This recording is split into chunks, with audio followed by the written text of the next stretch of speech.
Olá, amigos do agronegócio. Você já sabe que a nova Volkswagen Amarok é a nossa parceira aqui do Agro 360. A nova Amarok V6 tem 5 anos de garantia. Essa é bruta de verdade, com a tração 4Motion que garante estabilidade e segurança em todos os terrenos. A maior capacidade de carga útil da categoria, sem falar no espetáculo das novas grades frontais e faróis em LED. Mas a Volks não parou por aí. A Amarok V6 tem o motor turbo diesel mais potente da categoria. São 258 cavalos com a função Overboost, que atinge até 272 cavalos. É potência demais. Não dorme no ponto, hein? Passa numa concessionária Volkswagen, faça um test drive na picape carregada de força bruta. Eu garanto que você vai se impressionar, assim como eu estou me impressionando. Se você busca maximizar o desempenho e a saúde dos seus cavalos, conheça o Mega Energy. Esse suplemento energético é uma combinação exclusiva de óleo de soja, arroz, linhaça e peixes, enriquecido com vitamina E. Ele promove benefícios incríveis, como o aumento da resistência física, melhora na recuperação muscular e proteção antioxidante ideal para cavalos atletas, para potros em crescimento, garanhões em estação de monta e éguas em reprodução. Com o Mega Energy, você oferece ao seu cavalo o que há de melhor em nutrição para um desempenho superior. Não perca essa oportunidade de potencializar os resultados do seu time. Acesse o site integralmix.com.br e conheça a nossa linha completa. É isso aí, pessoal. A Bahia Farm Show, maior vitrine do agronegócio do Norte e Nordeste, rolou agora em junho e foi realmente um sucesso. Uma experiência que fez história, com soluções produtivas, inovações tecnológicas, muito aprendizado e nossos gigantes da Volkswagen Caminhões e Ônibus mostraram por que o nosso país pode voar alto. Falando nisso, você já conhece o Volkswagen Meteor Highline? Esse bruto tem força e robustez para encarar qualquer trabalho no campo ou na estrada. E ainda dá um show em tecnologia e conectividade. Com um painel 100% digital de 10 polegadas, central multimídia de 7 polegadas, além de transmissão automatizada VT-Tronic de 12 marchas. E não é só, ele é incrível mesmo, viu? Se precisar de qualquer assistência para o seu negócio continuar rodando, é só contar com os nossos serviços Volkscare. Se precisar de qualquer assistência para o seu negócio continuar rodando, é só contar com os nossos serviços Volkscare. Um gigante desses também vem com uma oferta gigante para você, cheia de condições especiais. Quer saber mais? Acesse ofertas.vwco.com.br ou aponte seu celular para o QR Code que está aqui na tela. Volkswagen Meteor. Pense gigante. Agro 360 no ar para você aqui no Canal Rural, o canal do Criador, também em todas as plataformas de áudio. Nosso canal do YouTube é Agro 360 Podcast. Mais uma vez com um entrevistado especial, hoje nós vamos falar de um produto que está na mesa do consumidor no mundo inteiro. Um produto que eu considero abençoado por Deus e que com certeza tem um valor muito grande para os produtores do Brasil. Estou falando do mercado de leite. E hoje está aqui comigo a Thaís Yankee, que representa a marca Lete, uma marca tão especial no mercado. Obrigado por ter vindo, Thaís. Muito obrigada, Rafa. É um prazer estar aqui com vocês, falando sobre leite, sobre o mundo do leite. Exatamente. E tudo mais. Sabe que eu tenho uma particularidade com o leite. Meu pai produziu leite a vida inteira. Então sempre estava nos currais de leite, no sistema um pouco mais amador, mas eu sempre vendo o sofrimento do produtor de leite. E você tem uma marca hoje renomada. Nós vamos contar um pouco dessa história. Quando começa a história do leite na sua família? A história do leite é antiga. Inclusive, esse ano a gente está fazendo 80 anos de empresa. 80 anos. 80 anos de empresa. A Grindos, que é a empresa e a fazenda, foi fundada em 1945 e a gente sempre teve a atividade leiteira ali presente de alguma forma. Começou com uma produção de caseinato de cálcio para um medicamento, para a indústria farmacêutica. Caseinato de cálcio. O que é isso? Desculpa a pergunta. Faz parte do ingrediente do leite e ele era usado para um medicamento. A Grindos estava atrelada a uma indústria farmacêutica na época. Começou com o padrasto do meu avô e ele tinha essa indústria farmacêutica e ele precisava de um dos ingredientes, era o caseinato de cálcio. Isso sai do leite, extrai do leite. Exatamente. Meu avô, então, formado em agronomia, começou a trabalhar na fazenda, começou a olhar também mais para a produção de leite. Aí sim, começamos a produzir queijo, começamos a produzir leite pro consumo e tudo mais. Mas isso aí a Thaís nem existia Não, ainda. isso tá bem longe ainda. E na década de 80, meu pai também formado em agronomia, aí ele começou a investir no leite em melhoramento genético, em qualidade, em conforto animal, que a gente sabe da importância de tudo isso. A gente começou a focar muito na raça holandesa, que inclusive a raça que a gente tem até hoje, todo o nosso rebanho é registrado de holandesa e tudo Agora, mais. só voltando um pouquinho, na época do teu avô, Uhum. que raça que eles trabalhavam? A gente tinha um pouco de girolando e depois já foi indo pra holandesa. E aí holandesa desde então. É porque o giro entrou no Brasil há uns 150 anos atrás, aproximadamente. E o Uhum, holandês também tem ideia disso ou não? Nossa, eu Mas não vou até- saber te falar. Pergunto que até alguém que tá assistindo vai colocar nos comentários aí. Gente, esse eu não Mas sei, não, então o girolando já tem bastante tempo desse acasalamento que deu certo pro leite, né? Exatamente. E meu avô, inclusive, foi uma das primeiras pessoas do Brasil a fazer um curso de inseminação artificial nos Estados Unidos, porque a importância disso, da gente olhar pra genética e pra genética pra melhoria, pra melhor qualidade do leite, pra melhor produtividade e até pra melhora do rebanho como um todo, né? A Grindos tá onde? A Grinds fica em Descalvado, interior de São Descalvado. Paulo, Uhum. 250 quilômetros da capital. E aí vocês começaram a fazer na própria fazenda e vendendo leite também para as grandes indústrias, ou não? Sim, aí desde a década de 80 a gente começou com leite B, que nem existe mais, né? É. Mas era leite ABC, a gente começou com o leite B para vender para a indústria. E aí a gente fez uma parceria no final da década de 90, começo dos anos 2000, com a Salute, que foi quando a gente começou a produzir leite tipo A. E o leite tipo A, ele precisa ser ordenhado, envasado e beneficiado no mesmo local, né?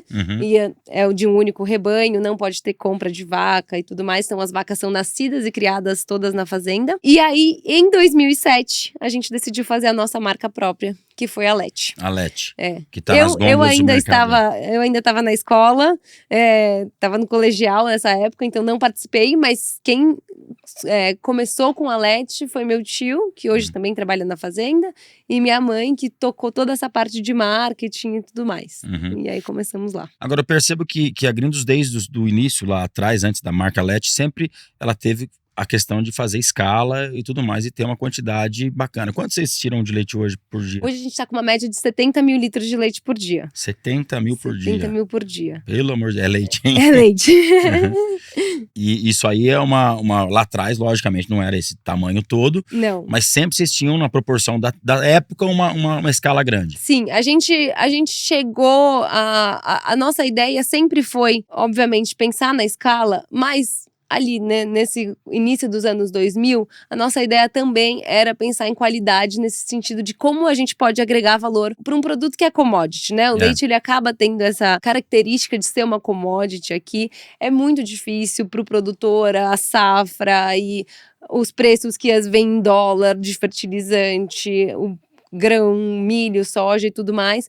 Então, tudo que a gente consegue fazer para compensar esse aperto de preços de um lado, é a gente conseguir agregar valor. Então, a marca vem muito nessa ideia da gente trazer mais valor, trazer mais conhecimento também, porque é uma forma também da gente encurtar a distância entre o campo e a cidade e fazer com que as pessoas tenham acesso a mais informação de onde está vindo o seu produto, a origem do alimento, como é feito, né? Então, pra gente foi muito importante crescer, de fato, em volume, mas também crescer em qualidade, em valor agregado da marca. Todos os produtos que vocês fazem hoje são feitos dentro da fazenda. São. A indústria está lá dentro. A indústria, 100% dos nossos produtos dentro da fazenda, todos tipo A e todos A2. A2. A2. Queria entrar nessa história já. A2. O A2, é isso? A2. A2. O leite tão comentado, já falei algumas vezes sobre isso aqui, mas vamos entrar nesse detalhe aí. Esse leite é para quem tem alergia à lactose ou não? Como é que funciona a história do A2 aí certinho? O leite A2, ele surgiu na Nova Zelândia, no começo dos anos 2000, porque existia, na verdade, existe até hoje, né, essa informação na literatura de que 3 a 4% da população seria intolerante à lactose.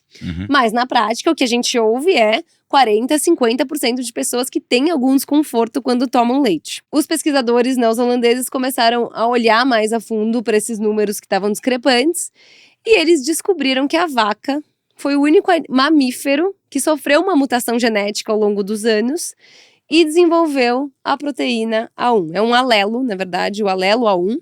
E o alelo A1 passa para a proteína do leite e ele pode causar em algumas pessoas uma dificuldade de digestão. O leite que a mulher produz, ele não tem essa... O leite que a mulher produz é A2A2, que a A2. cabra produz é A2A2, búfala é A2A2, camela, tudo, a égua, Aham. A2A2, menos a vaca. A vaca, ela adquiriu essa característica de produzir o A1. Exatamente, e por domesticação, há milhares de anos atrás, surgiu o Sem A1. explicação por que aconteceu. Exatamente, de Tá. uma forma natural. E esse A1 é o que dá algum desconforto, que pode ser, não necessariamente, a intolerância à lactose. Não é a intolerância à lactose. Não é. A lactose é diferente da proteína, né? Tá. A lactose é o açúcar do leite, a proteína é a proteína do leite. Então, o ponto-chave é que os sintomas são muito parecidos. Então, se você tem um desconforto por não conseguir digerir completamente a proteína 1, você vai ter sintomas muito parecidos de quem tem intolerância à lactose. Então, muita gente já parte do princípio, que é o mais comentado, eu sou intolerante. E mesmo assim, o padrão, o exame de intolerância à lactose, ele não é padrão ouro. Então, pode ser que você seja intolerante no exame, mas na verdade é uma questão também de digestão da proteína e como isso... Tá, a proteína A1, ela tá no leite comum aí, as vacas têm isso aí, não, né? E aí, se eu sou intolerante, seria a palavra do A1, a bactéria ou não? Não, é uma dificuldade de digestão. Tá, dificuldade de digestão. Então tem gente que hoje tá tomando leite A2 achando que é por causa da lactose, mas não é, porque ele é intolerante, ou como é que você colocou o termo? Dificuldade de Dificuldade de digestão da proteína A1, Exatamente, só isso. exato. Então existe uma confusão na explicação sobre isso. Exatamente. E também uma dificuldade da gente conseguir ter um exame que dê certeza qual é o seu problema, né? Então, por exemplo, antigamente eu acho que falavam muito mais isso do que hoje em dia, mas a criança não tá conseguindo tomar leite de vaca, dá leite de cabra. E é justamente por conta disso, porque o leite de cabra é A2A2. E outra questão na China, na Alemanha também, a maior vendedora hoje de fórmulas infantis é uma empresa que está focando 100% em proteína, em fórmula infantil A2A2, justamente porque a criança está sendo amamentada pela mãe, um leite A2A2. Quando ela passa para uma fórmula comum, vai dar dor de barriga, vai chorar, vai ter toda aquela questão do desconforto. Se ela passa para uma fórmula infantil A2A2, ela passa naturalmente para o mesmo tipo de leite. Então é muito melhor para uma criança tomar direto A2A2 do que sair do peito da mãe e ir para um outro leite, um leite comum, né? Um leite A1. Entendo. E como é que vocês descobriram essa questão do A2? Você falou na Nova Zelândia que começou essa história toda, e aí de lá saíram os primeiros rebanhos que eram os produtores do A2A2? Saiu a primeira marca também, que é o A2 Milk, que inclusive agora está em vários países. O meu pai começou a ver uma movimentação de mercado em 2016, caiu a patente da A2 Milk essa época também. E começou a surgir touros A2. Meu pai sempre foi um grande entusiasta da genética, né? Que é como eu te falei. E ele começou a perceber que tava essa movimentação de touros A2 vindo aí, estavam marcando touro A2, touro A2. E a gente, como as vacas são todas nossas, todas registradas, a gente mandou um pelo de cada uma das vacas, são 5.000 vacas. 5.000? 5.000 vacas, a gente mandou, não tinha empresa que fazia o teste genético aqui no Brasil, mandamos tudo para os Estados Unidos, e aí a gente teve uma ficha genética de cada vaca, colocamos brincos, separamos as que eram A2A2, e aí a gente conseguiu transferir esse leite 100% para o nosso laticínio e para a marca Lete, para ser 100% A2A2. Tá, mas aí o touro que tem essa, como é que eu diria? Genética. Essa genética, mas ele tem o A2A2 nos alelos dele. Você consegue ver que ele é A2A2. Tá. Ele acasalando com uma vaca que... Tem que ser A2A2 também. Ah, é A2A2 com A2A2. Porque ela é recessivo. Tá. Né? As aulas de genética lá, na verdade, o A1 é dominante. Então, se é A1, A2, o A1 é o dominante nesse caso. E aí o A2, os dois precisam ser A2A2. O pai Esse e a mãe. É o motivo pelo qual o A1 tá aí dominando. Exatamente. Por isso que é o leite mais comum que tem no mercado e tudo mais. E daí, acasalando com essas vacas, começaram a descartar o que tinha o A1 para produzir esse leite A2A2. Exatamente. E o mercado paga mais por isso? Paga. Esse eu acho que é uma questão importante também, que a gente fala muito de consumidor final. Tendo a Lete, a gente tem esse olhar muito forte para o consumidor final. E a gente tem essa maleabilidade de poder fazer isso justamente porque a gente tem uma marca própria. Mas eu vejo que muitos produtores querem fazer diferente, querem se aprimorar, querem investir em genética, querem investir em diferenciais, tipo o A2 é um diferencial, o próprio leite, por exemplo, com selos e mais sustentabilidade, outro diferencial, mas eu acho que tem que partir da indústria antes de tudo, porque é a indústria que tá com o consumidor final, que tá vendendo ali na ponta, né? Então a indústria precisa, de fato, beneficiar e pagar o prêmio para quem tá fazendo diferente, até pra gente poder diferenciar o mercado de leite, pra gente sair dessa coisa muito commodity e poder agregar valor ao produto, né?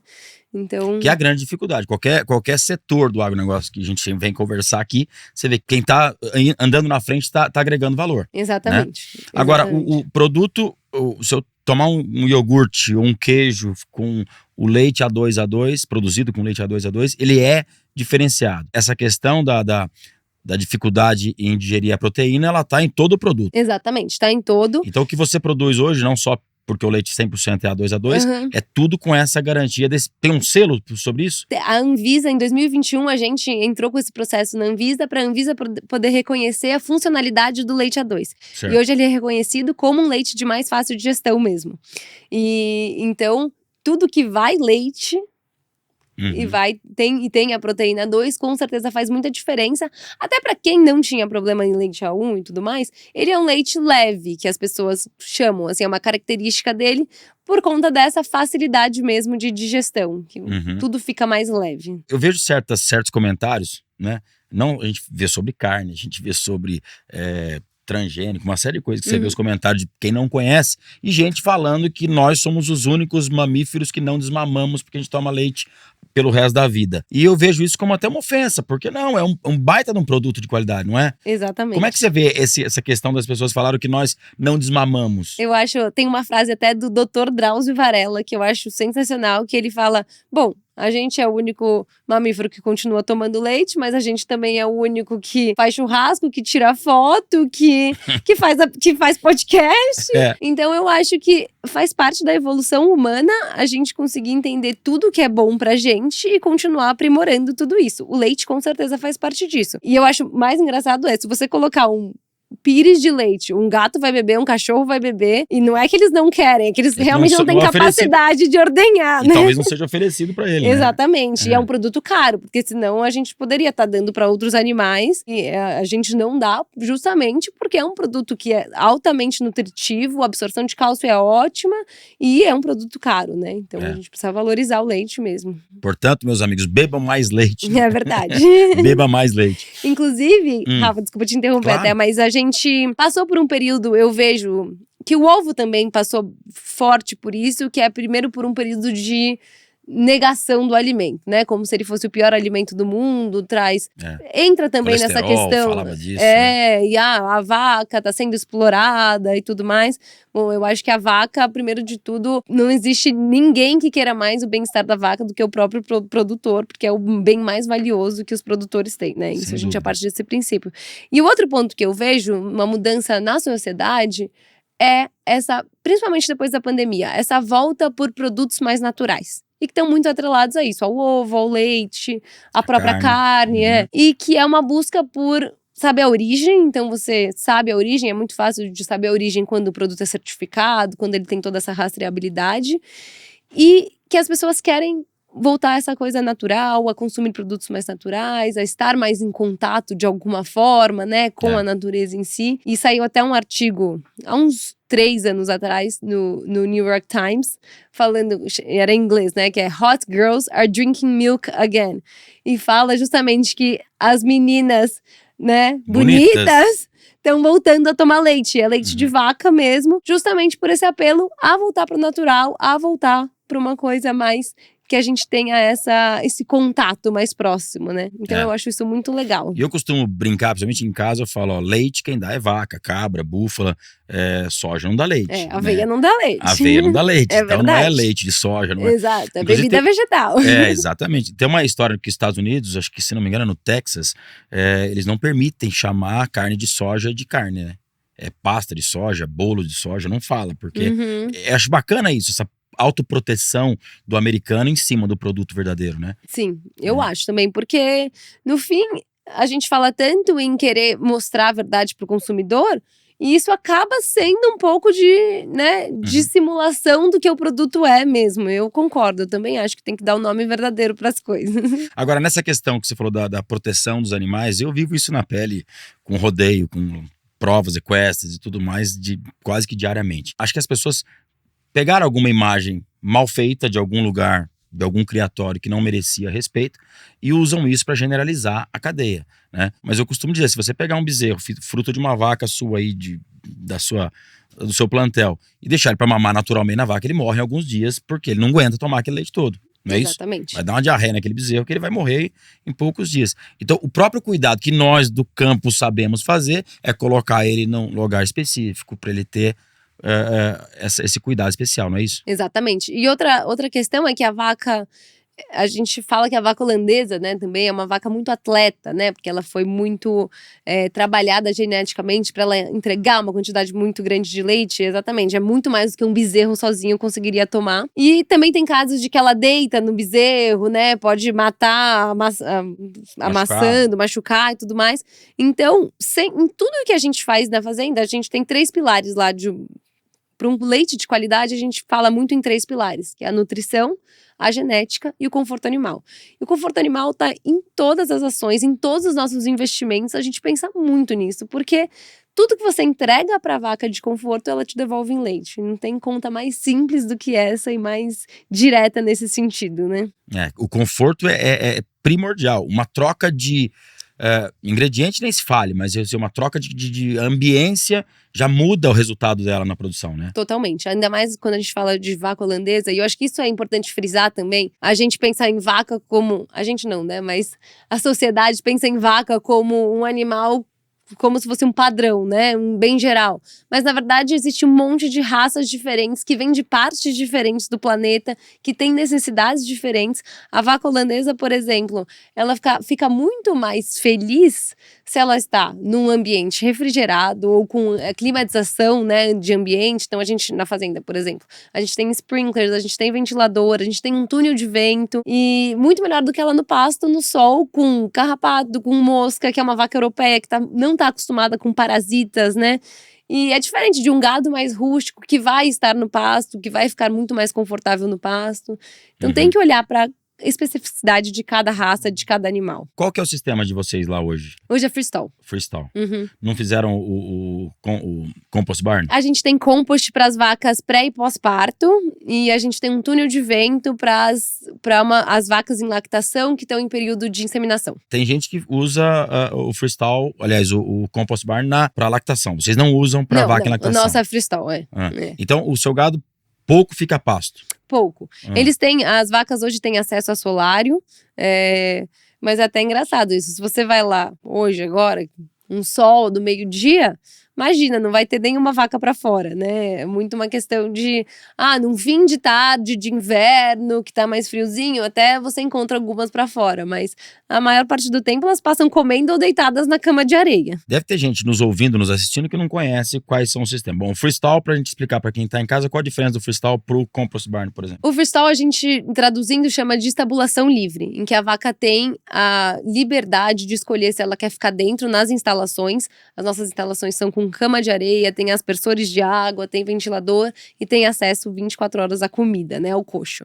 E ela pode escolher ficar lá fora também, que é um solário, que a gente chama, é um pastinho, um piquete que fica ali acesso do lado de fora das instalações.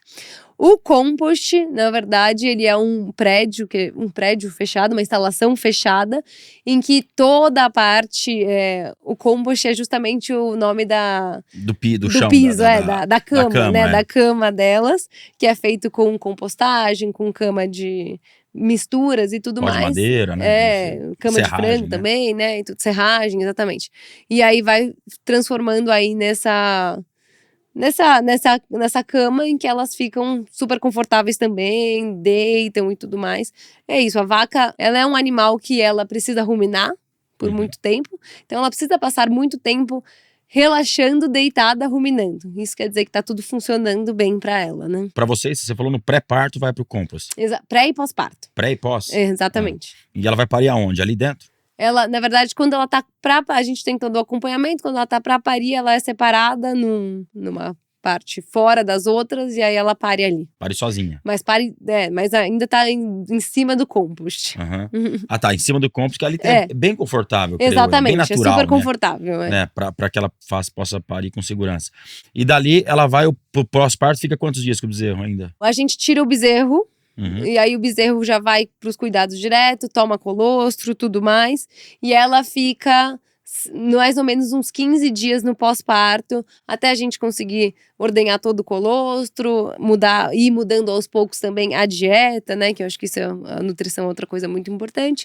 E aí ela vai para acompanhar as outras na lactação mesmo. Quando ela tá no pré-parto, ela tem uma alimentação, no pós-parto ela tem essa preparação para quando ela vai para lactação em si, ela tem outra comida ainda. Hoje na fazenda a gente tem 15 ou 16 dietas diferentes.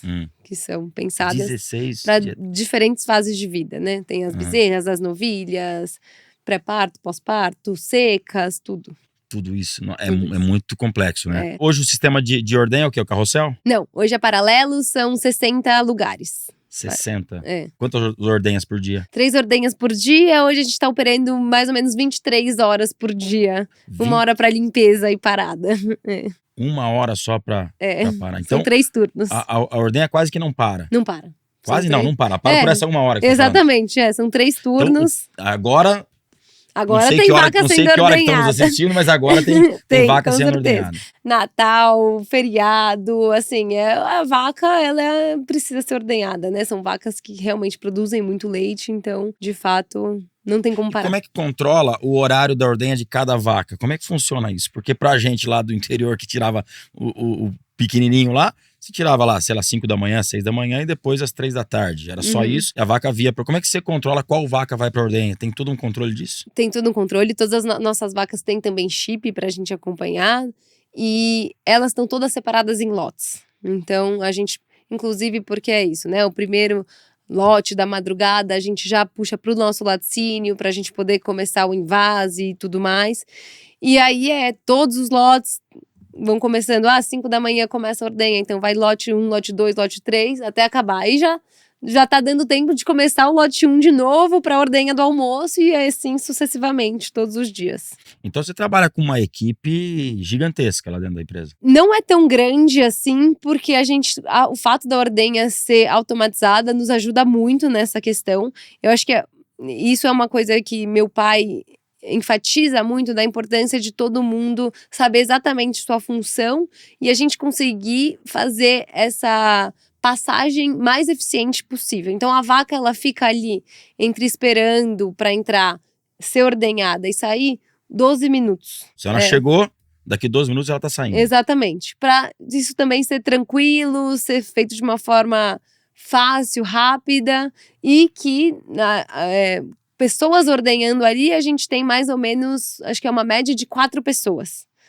Óbvio, daí tem as pessoas que vão buscar, tem as pessoas ali pra fora, mas ordenhando do são 4 pessoas. São 4 pessoas ordenhando. Mulheres ou homens? Tem de tudo. Variado. A gente foi já muito masculino, né? O agro no geral foi muito masculino, hoje a gente tá com muitas mulheres também presentes. No meu time, a maior parte das gerentes são mulheres, então a gente tá aí com uma representação feminina bem forte, crescendo. Então, eu te fiz essa pergunta porque já ouvi dizer que a participação da mulher dentro da ordenha em si, ela tem um resultado melhor do que a do homem. Vou ser taxado de feminista aqui agora. Mas é um elogio, né?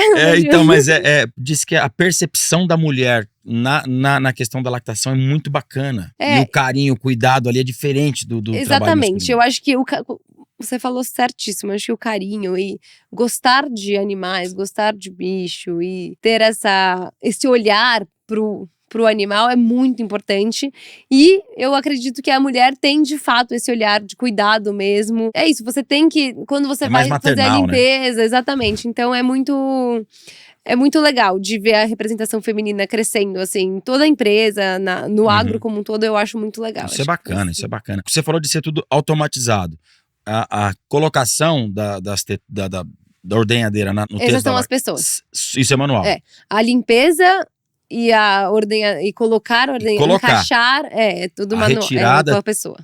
Tá, isso é manual, limpeza e tudo mais. Aí depois, dali pra frente, a gente não faz mais nada. E daí a própria ordenhadeira consegue ter essa sensibilidade de perceber quando o leite tá já acabando e para. Então, é mais confortável ainda do que se fosse manual, justamente porque a ordenhadeira é mais sensível em perceber o leite já acabando e já chega de ordenha. Agora, para controlar tudo isso, aí você deve ter veterinário também, 24 horas ali. Sim. Tudo inseminação. Tudo inseminação. Tudo inseminação. E vai tirando e já vai fazendo essa vacada com quanto tempo? Pariu, depois de quanto tempo você já está insertando ela de novo? Mais ou menos uns 40 dias, que é quando entra próximo do cio, né? Que vai entrar. Então, mais ou menos uns 40 dias depois de parida. Então, o fluxo é contínuo de parição e o ano inteiro. Elas ficam em período de seca por mais ou menos 30 dias, até ter o bezerro, e aí entra de novo no ciclo, né? 40 dias depois, inseminada, e aí assim vai. O controle é muito minucioso, né? É muito minucioso e é muito... Porque, na verdade, como a gente está falando de 2.000 vacas em lactação, e que a gente tem os contratos com a indústria, a gente tem a marca própria, e todas essas obrigatoriedade de entregar um volume, é muito importante que isso seja, de fato, muito controlado. Você não usa 100% dos seus 70 mil litros diários, você também manda para a indústria. Não, a marca, a LET, a gente usa mais ou menos 30% disso por dia, e o resto a gente vende para a indústria. E essa indústria é a mesma que está adquirindo do cara que tira 200 litros por dia, que tira 300 ou 1.000 litros por dia, né? Exatamente, exatamente. O que a gente consegue fazer hoje, tendo A2, tendo toda a rastreabilidade, certificações, é conseguir um prêmio em cima disso, em cima desse leite cru que a gente vende. Mas ainda estamos também, como todos os produtores, à mercê do preço de mercado. Óbvio, com um prêmio, mas à mercê do preço de mercado. Essa é a grande dificuldade, falando principalmente em pequenos, né? A Grindos aí está como um exemplo nacional, até mundial, mas quando você fala nos pequenos produtores, é uma grande dificuldade. Você está produzindo algo que você não sabe o preço que você vai entregar amanhã. Exatamente. Né? E você não pode guardar, não pode estocar, não pode fazer nada. Exatamente. Essa é a grande dificuldade do leite, né? E eu acho que o mais difícil de tudo isso, na verdade, é que você está colocando todo o seu investimento, tempo, dinheiro e tudo mais, em um animal, é isso, né? Numa bezerra que tá nascendo ali, que vai começar a produzir dali a mais do que 1 ano e meio, 2 anos, até você conseguir ter um retorno sobre essa bezerra. Não dá para prever como que vai estar o mundo daqui a 2 anos, né? É isso, de repente tem uma guerra, o preço do milho e da soja e fertilizante vai lá para cima, não dá para comprar, não dá para comprar silagem, então é bem difícil. Eu acho que daqui a pouco tem que amar, é uma profissão que, antes de tudo, tem que ter amor. Ô, Thaís, a gente tá falando sobre essa questão dos pequenos produtores. Você acha que hoje pequenos produtores estão tendo a chance de produzir o A2, por exemplo, ou conseguir agregar um valor no seu produto, que é a grande dificuldade? No Brasil a gente fala de pequeno produtor hoje, né? Exatamente. O leite do Brasil vem muito de uma quantidade grande de produtores e a maioria é pequena. Eu acho que antes da gente conseguir agregar, antes dos pequenos produtores conseguirem agregar valor, eles precisam de fato ter algum incentivo para fazer isso, e um incentivo parte mesmo da indústria, como um incentivo financeiro, como um prêmio, como algo que faça sentido para eles, porque já é muito difícil só estar ali, conseguir manter as vacas, conseguir manter uma produção rodando o ano inteiro, com todas as adversidades que a gente tem da sazonalidade e tudo mais. Você investir em melhorias, investir num A2, por exemplo, exige um investimento financeiro alto, né? A gente precisa as matrizes, precisa analisar as vacas. Eu consigo comprar um embrião hoje tendo a certeza que ele é produto, que é A2? Hoje consegue. Posso entrar no leilão, comprar, bom, na Grindos com certeza, né? Mas eu vou comprar um produto 100% garantido que ele vai ser A2. Exatamente. Agora, o problema é se eu tiro lá 1.000 litros de leite e eu produzir um leite 100% A2, a minha dificuldade é para entregar esse leite. Exatamente. Porque o caminhão deve buscar o quê? 3 ordenhas, não é isso que ele pega? Vamos pensar se eu faço ordenha de manhã, de tarde, no outro dia de manhã. Então ele pega essas 3 ordenhas, vamos falar de 3 mil litros. Sim. Não tem um caminhão de só 3 mil. Não, né? A gente começa ali por 8.000 litros, mais ou menos. Eu acho que é isso, Então tem muita dificuldade. Sim. Precisa de um incentivo. Exatamente. E também precisa da indústria conseguir ter essa capacidade de organização de juntar alguns pequenos produtores, dar a quantidade de leite, né, o volume que ela precisa para trazer o apelo, por exemplo, do A2 e falar, bom, então vamos lá, eu vou investir aqui na comunicação do A2, quero falar para o meu consumidor o que isso significa, tem a certificação, né? O A2 ele é hoje um produto certificado, precisa passar por uma auditoria, justamente porque é super sério nessa questão de se uma pessoa que tem dificuldade de digestão for tomar um leite achando que é A2, mas não é, precisa ter certeza, exatamente, assim como lactose e tudo mais, né? Porque para o pequeno agregar valor, por exemplo, se a gente fala de fabricação de queijo, que é algo que deu certo. Sim, exato. Mas você esbarra nas liberações sanitárias, que são complicadíssimas no Exatamente. A Abra Leite lutou bastante pelo selo artesanal, né, do queijo, que no estado de São Paulo, selo Arte. E eu acho que é muito importante esse nicho para a gente conseguir agregar valor aos produtos. Porque um produtor que começa a produzir queijo e consegue produzir queijo, agrega valor, tem para onde... o público está crescendo, né? A demanda de queijos artesanais e diferentes aqui, maturados no Brasil, está crescendo, mas aí esbarra na parte legislativa. Isso é muito complicado. Quanto tempo atrás a gente comia queijo fabricado no sistema mais simples possível e ninguém morreu por causa disso. E as dificuldades, burocracias são complicadas hoje em dia, né? Exatamente. Eu acho que é muito importante, obviamente, ter um padrão, né? Pra gente poder saber. Segurança alimentar é muito importante, mas também precisamos olhar para esse lado de como incentivar, como fazer com que... É um trabalho social. Produtores, exato. Trabalho social. Quantos empregos, quantas famílias poderiam estar... Agora, como é que você vê no seu tamanho de empresa, talvez seja até mais difícil, não sei, a questão da mão de obra do leite hoje? É difícil mesmo. Hoje hoje na fazenda a gente tem 60 famílias que moram lá. São 300 pessoas. 300 pessoas. Exatamente. Uma empresa de 80 anos, uma coisa que a gente valoriza muito é a parceria, né? Tanto a parceria com fornecedores, quanto a parceria com pessoas. Então, a gente valoriza muito as pessoas que estão com a gente, que acreditam no agro, que acreditam nessa importância, nessa atividade tão importante que é nutrir as pessoas, no fim das contas. Está todo mundo fazendo isso, né? Fazendo alimento para nutrir o planeta. E a gente tem famílias com a gente que estão na quinta, indo para a sexta geração, desde da fundação, 1945. Então, para a gente é muito importante esse ativo pessoas dentro da empresa. Mas, óbvio, a atividade leiteira, a ordenha, que são 3 turnos, que é isso, 365 dias por ano e tudo mais, é muito difícil, né? Hoje você ter pessoas que estão ali, precisa morar na fazenda, porque às vezes o turno é de madrugada e tudo mais. Então, é muito difícil, é difícil mesmo. Acho. Funciona como um turno de uma grande indústria automobilística, por exemplo. Exatamente, são 3 turnos. Como se na fábrica, tem gente entrando, gente saindo, horário... 24 horas de operação, exato. E para um pequeno produtor é a hora que complica, porque dizem que o custo entre o número de colaboradores para você tirar, sei lá, 200 litros é o mesmo até 1.500, sei lá, se esse é o exemplo, né? E é a dificuldade de encaixar isso aí hoje. Né? E aí por isso que também o volume... ele ajuda na diluição de custos, né? Querendo ou não, por isso que a escala e tudo mais. Exato. Que são os custos fixos, né? Que a gente precisa...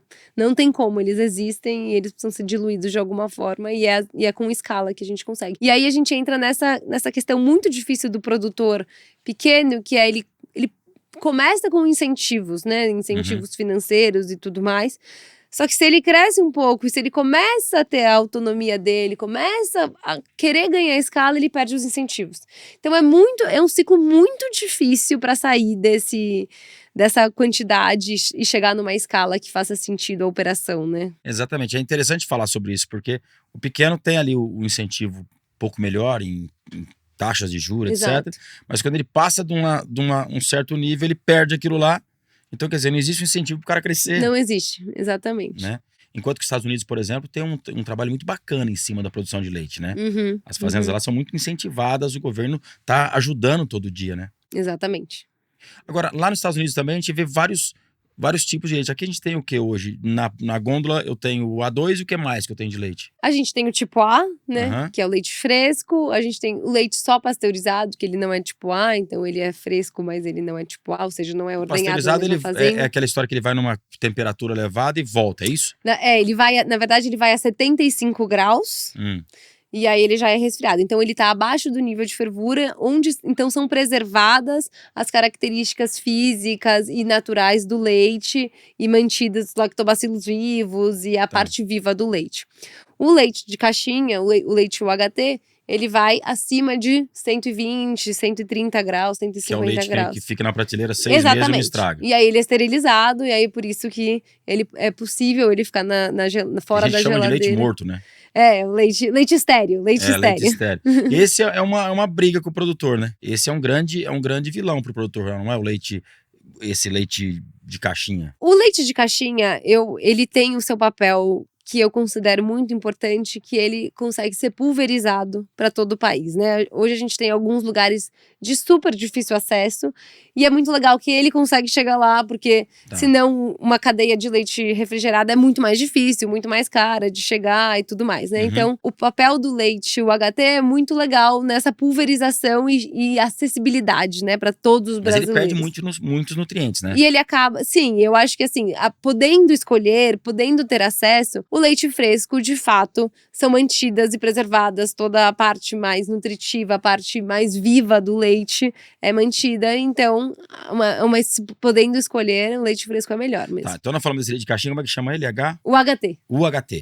O HT, o tipo A. Pasteurizado. E o que mais? E aí a gente entra nas subcategorias, né? Então tem o leite sem lactose, tem o leite A2, né? Porque você vê na prateleira dos Estados Unidos, mais tem aquele half na half, é isso? Exato. Que é um mais forte, mais encorpado. Quase um creme de leite, creme, né?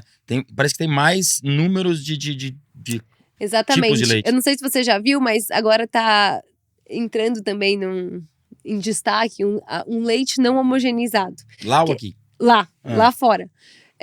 Que inclusive é um leite que antigamente a gente consumia muito, a gente não, mas mais antigamente consumia-se muito aqui no Brasil, que é o leite que não foi homogeneizado, então ele fica com aquele anel de gordura em cima, parece um creme mesmo, é uma nata, né? A nata que fica em cima. E tem uns vídeos agora de uma marca de leite, de algumas marcas de leite não homogeneizadas, Estados Unidos, Canadá, vi também, e ele fica com essa nata em cima e as pessoas estão, nossa, vou fazer café com leite com essa nata. Então é muito interessante como as coisas são cíclicas também, né? Que é um leite que... Mas essa projeção de ter mais quantidade de leite, acho que tá parando por aqui. Acho que a gente tá com uma prateleira bem feita já, ou não? Por exemplo, se você olhasse o mercado antes da gente entrar com a Lete em 2018, fazer o reposicionamento, a gente não via um leite fresco transparente. A garrafa transparente. O que a gente via Vocês foram pioneiros na garrafa transparente? A gente foi pioneira na garrafa transparente. A gente foi atrás dessa questão, não pode, os raios de sol podem impactar o produto. A gente foi atrás de uma garrafa transparente que tem UV para proteger contra, né, a luz e tudo mais. E agora, se você vai numa gôndola, todo mundo tá transparente de novo. O que é muito legal, porque traz esse apelo da transparência. A gente, como marca, a gente sempre quis trazer muito essa questão de transparência do início ao fim, do processo à embalagem, então... E essa questão do plástico com leite, isso aí é mito, né? Não, mito, totalmente mito. O PET que a gente usa é 100% reciclável, muito mais fácil de reciclar do que outros tipos de material. Ele não transfere nenhum problema pro leite? Não. 100% posso tomar com certeza. Com certeza. A questão dessa que eu tô perguntando, desse tipo de leite, que tem aquele que você toma no restaurante. Pra quem nunca foi nos Estados Unidos, você quer com leite. Vem um negocinho desse tamanho. Eu brinco dizer que é leite de onça, tão forte que é, né? Você joga um pouquinho. Aquilo o que é? Aquilo é um leite UHT.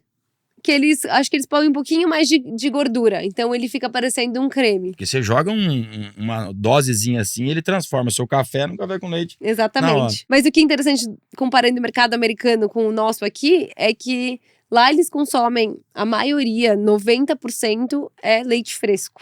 Eles nem sabem o que é leite UHT direito. Um ou outro, marcas de leite orgânico são UHT lá, mas de resto, 100% leite fresco. E aqui é o contrário, né? 2% do mercado é leite fresco, os outros 98% é leite de caixinha. Então, eu acho que ainda tem a tendência é que cada vez mais a gente consuma mais leite fresco, e justamente por todos os pontos que a gente já falou aqui. Essa questão de importação do leite em pó, que por vezes ela chega no mercado brasileiro e acaba judiando do coitado produtor de leite. Você não vê uma possibilidade de crescimento da produção de leite no Brasil para que a gente passe de importador para exportador? Eu vejo, eu acho que esse tem que ser o nosso caminho de profissionalizar mais os pequenos produtores, justamente no que a gente estava falando, né? A gente conseguir passar dessa média, chegar nessa escala maior, conseguir profissionalizar, conseguir ter incentivos e os prêmios que a indústria pode pagar, que é possível diferenciar o leite. E pra gente não importar mais. Eu também acho que temos que ter a nossa produção aqui. Comparando gado agora, vamos falar da genética que você, né, teu pai tá falando que é um visionário nesse sentido. A nossa produção de leite per capita é maior do que, é comparável aos outros países em relação ao que as vacas produzem aqui? Como está a Não. nossa genética em avanço no É Brasil? muito baixa a nossa produção Estamos de leite per abaixo ainda? capita. Sim. O Brasil é muito. A produção é muito extensiva, né? Então a gente tem né? pouca intensificação da produção. Então a gente acaba tendo uma produção muito baixa por hectare, produção de hectare, é tudo muito baixo aqui. Daria para ficar uma produtividade muito mais alta. Tem muito espaço para a gente crescer, se profissionalizar, aumentar a produtividade. Dá para ser feito muita coisa aqui no Brasil E ainda. terras, espaços de terra menores são propícios a ter a facilidade para tirar leite, né? Exatamente. Você não consegue colocar, sei lá, engordar boi num sitinho pequeno, mas você consegue tirar leite intensificando. Exatamente. Né? E eu acho que isso é muito a chave da gente conseguir fazer essa coexistência harmônica entre o agro e o meio ambiente, que é aumentar a produtividade de terras. A terra é um recurso finito, que a gente sabe, a água é um recurso finito também. Tudo que a gente conseguir produzir mais, usando a mesma quantidade de terra e usando a mesma quantidade de água, melhor vai ser para o meio ambiente, para toda a questão de sustentabilidade e para o próprio produtor, né? Porque quando você aumenta a sua própria produtividade, também é muito bom. Você sabe que eu conheço produtores que tiram leite em um alqueire de terra. Só que aí eu conheci um cara até que ele falava assim, quando minha vaca seca eu tenho que vender, porque não tem onde colocar. Aí compro outra. Mas enfim, eu acho que o pequeno produtor precisa desse incentivo, como você está falando. Tem um incentivo ali para começar, mas para crescer, né? E principalmente o acesso à genética. Exatamente. Né? Exatamente. Tem muito gado que está fora de um padrão, né? E que precisava. Essa genética precisa melhorar no Brasil, né? Sim, sim. Até porque é um pilar, né? É um pilar da produção de leite. Uma coisa muito interessante que a gente vê hoje, como se fala em mão de obra, se fala em sucessão dentro do agronegócio. Uma preocupação que toda hora eu tô cutucando esse assunto com os entrevistados aqui. Vocês tocaram uma fazenda que vem praticamente seu bisavô, né? Eu tô na quarta geração, sou quarta geração. Quarta geração.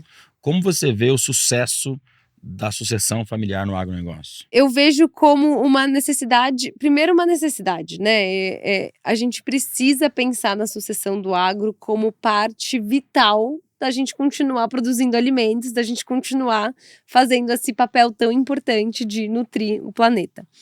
E a sucessão é um tema super espinhoso e super difícil, super desafiador, mas eu vejo também como a gente pensa muito em sucessão como substituição.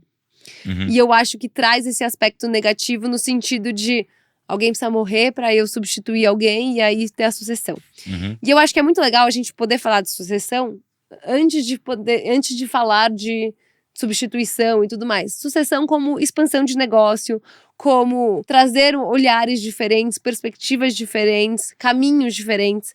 No nosso caso, na minha família, eu sou advogada, na verdade eu fiz direito. Verdade? Verdade. A minha família é muito de engenheiros agrônomos, meu pai e minha mãe, meu tio, meu avô, tia-avó, muitos engenheiros agrônomos. E meus pais falaram, vai fazer outra coisa, não precisa fazer engenharia agrônoma, né?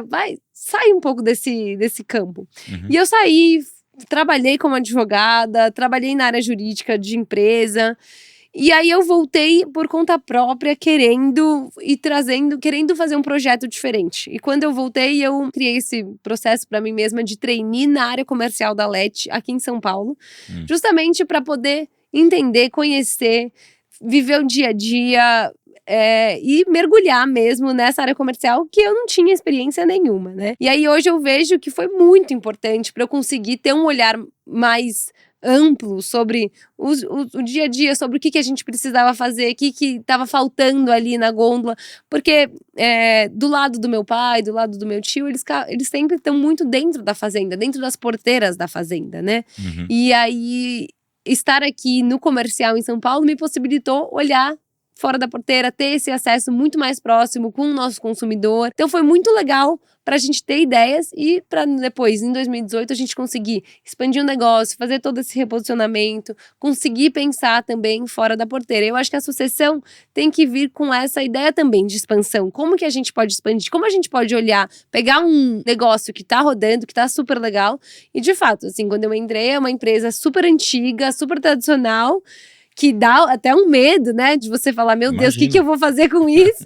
Mas o que eu posso também trazer, para onde a gente pode ir, olhando também para o futuro, trazendo essa bagagem do passado, mas também olhando para o futuro, olhando para a próxima década, olhando para tudo que a gente tem que fazer como agro dentro da sociedade, né? Eu acho que tem bastante coisa para O que essa experiência fora da fazenda, fora do agronegócio ou da agroindústria, o que você trouxe para dentro da fazenda de mais importante que você acha, nesse tempo que você ficou fora? Eu acho que essa ideia de olhar para o consumidor final, eu trabalhei na Porto Seguro, na área jurídica da Porto Seguro.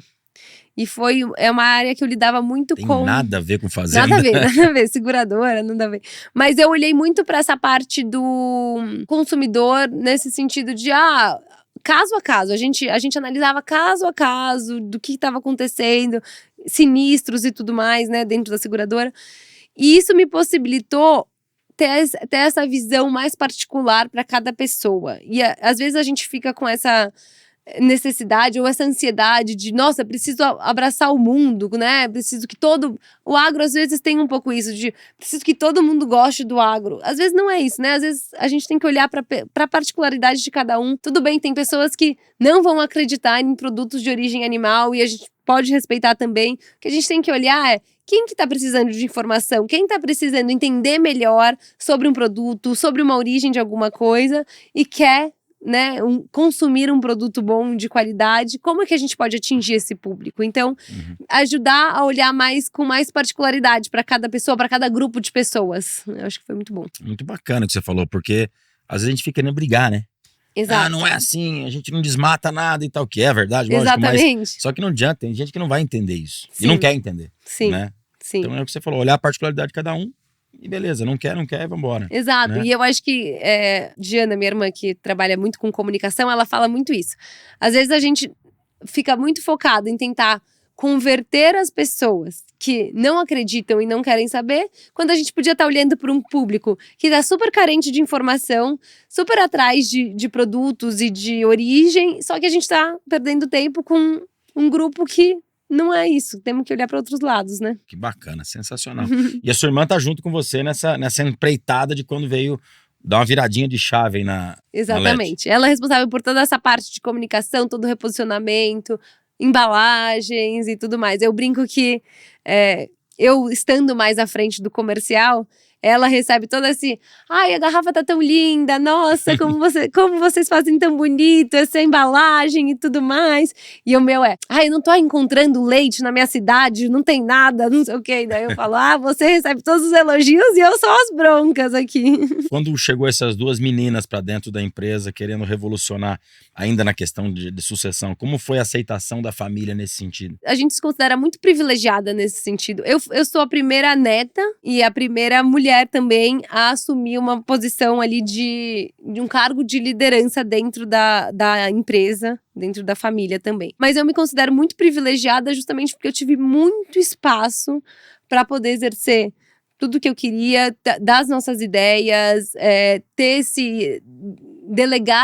a responsabilidade delegada e conseguir fazer o que eu queria e ao mesmo tempo ter também esse suporte do meu pai, do meu tio, de o que vocês acham disso. Então a gente hoje tem uma relação muito legal de troca de ideias, de troca de experiências, e é muito bom, eu gosto muito e hoje a gente, neste lugar, o que eu e a Diana, a gente preza muito é poder também trazer mais mulheres junto com a gente para ter essas oportunidades que a gente pôde ter, que a gente teve o privilégio de ter, e a gente quer também ampliar isso para outras mulheres. Com certeza. Agora, qual seria o segredo ou a dica que você daria para uma família que está aí tendo que levar para frente uma sucessão dentro do agronegócio? Qual seria a principal dica para dar certo? Porque uma coisa seria entre pai, mãe e filhos, de repente começa sobrinhos, primos e tal, a coisa vai se alastrando de uma tal maneira e que por vezes não é fácil. E aí acontece de vender grandes propriedades, vai picando e diminuindo tudo isso. Qual seria, em nome da tua família, o grande conselho para manter uma tradição e levar um legado para frente de 80 anos como vocês têm? Hoje em dia a gente fala muito de ESG e o G do ESG é a governança, né? E eu acho que a governança é muito importante, justamente quando a família vai crescendo, vai ampliando. Precisa ser falado. Hoje a gente tá também, hoje na minha geração, que é a quarta geração, são 6 primos. Somos 3 irmãs e 3 primos de outro lado, né? E tem que ser falado atualmente, quando tá tudo bem, quando tá todo mundo tranquilo, sobre questões difíceis e espinhosas que podem vir a ser um problema lá para frente. Então eu acho que é muito importante a governança, justamente para a gente deixar definidos pontos para, no futuro, eles resolverem nossas questões e não atrapalharem ainda mais. Então, tudo isso precisa ser bem falado. A saída de um sócio da empresa precisa ser conversada antes, precisa ser definida antes. A Grindos também tem uma vantagem muito, muito boa, que ela sempre foi uma SA. Então, os sócios, desde sempre, eles sempre tiveram ações, né? E não... Ninguém tinha terra, ninguém podia falar, essa terra é minha. Não, você tem a ação de uma empresa e a empresa tem as terras. Mas assim, isso ajuda muito a deixar as coisas mais bem definidas, mais separadas. Funciona como uma holding ou não? É diferente o sistema? Não, o na SA verdade, é outra coisa. SA é uma empresa que tem as cotas são de ações, né? Certo. Então, quem é sócio, na verdade, tem as ações da empresa e não tem terra. Que é diferente de um condomínio, por exemplo, que você tem a terra, né? Então, eu acho que a ideia é conseguir fazer essa separação justamente para preservar a empresa. O importante é a duração, a durabilidade da empresa, que a gente está aí há 80 anos e é para olhar para o futuro mesmo. Agora, se tratando de grandes, vou chamar de empresa, né? Empresas produtoras de leite, na escala que vocês têm, são poucas fazendas no Brasil hoje que conseguem produzir nessa escala, né? Saiu a lista dos maiores produtores, né? E a gente está em quinto ou sexto, agora não me lembro. Não tem problema, tá no top 10 ali. Então temos, mas aí temos fazendas ali que estão realmente numa produtividade super alta, mas é isso, estamos aí entre as 10 porque são as top 10 no Brasil que estão na produtividade alta. Depois, de fato, o volume vai caindo e... Agora, dá para fazer de uma propriedade rural leiteira uma rentável produtor que pode ganhar dinheiro com leite hoje, né? É possível. Né? A tecnologia tá aí. A tecnologia tá aí, eu acho que tem toda a questão da genética, que é muito importante trazer também. E no nosso caso, a marca trouxe também o agregar o valor ao produto, que pra gente é muito importante nessa sazonabilidade dos meses do ano, falta de leite, muito leite e tudo mais. Então, é importante ter uma marca. Ainda tem aquela variação grande na época na época safra, das águas, né? Entre safra, sim, exatamente, tem.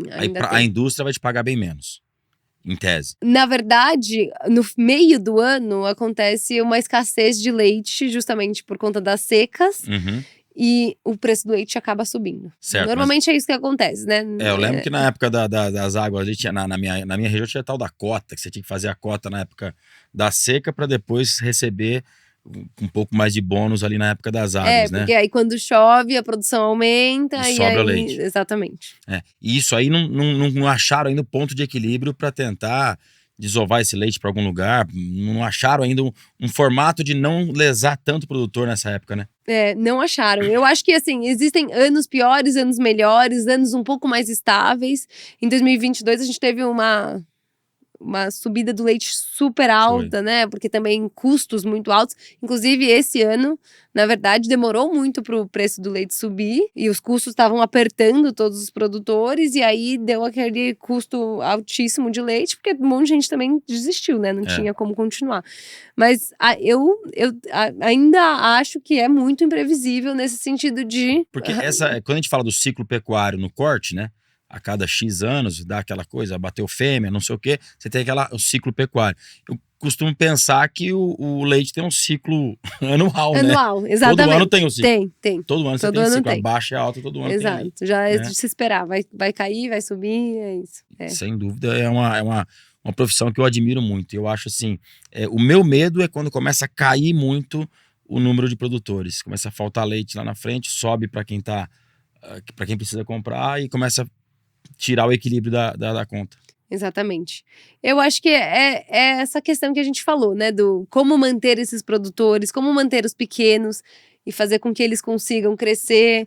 É uma equação aí complicada de ser resolvida. E eu concordo com você. Eu acho que tem também uma vocação muito grande de quem está fazendo isso, porque o dia a dia não é fácil mesmo. A Grindos não está só produzindo leite para dentro da porteira, está fazendo um legado de uma produção, né? Como é que é a questão de venda de genética de vocês? Estão abertos, vendendo para o mercado todo aí? A gente tem um leilão anual e é isso. Agora com o sêmen pré-sexado e tudo mais, a gente tem uma quantidade de fêmeas muito boa, né? E maior até do que a gente precisa para Tá funcionando bem essa questão do sêmen sexado? Funciona bem. É. Funciona muito bem. Então a gente vende aí a nossa genética no nosso leilão. A gente tem girolando também, que a gente não tira o leite da girolanda, mas a gente vende porque a gente sabe que é uma raça muito boa, que ela é super adaptável, né? Em diferentes tipos de clima de terreno. Então também tem uma girolanda no nosso leilão. Vocês produzem o girolando para vender no leilão? É, exatamente. Imagina a qualidade aí, deve ser coisa top, né? Thaís, quero te agradecer muito por ter vindo aqui, leva um abraço a toda a sua família. Queria conhecer lá, Grindos, pode conhecer? Porteiras abertas, convidados. Vou pegar nosso time Inclusive, aqui. a gente recebe visitas. Quem quiser, tá super convidado, Como é é que só funciona? agendar. Quero conhecer, não te conheço, quero conhecer a Grindos. Na página do nosso Instagram ou do nosso site. Qual que é o Instagram? O Instagram é @leitilete. LETTI, 2 T's no final. II. E nosso site também, www.agrindos.com.br. Dá para agendar uma visita.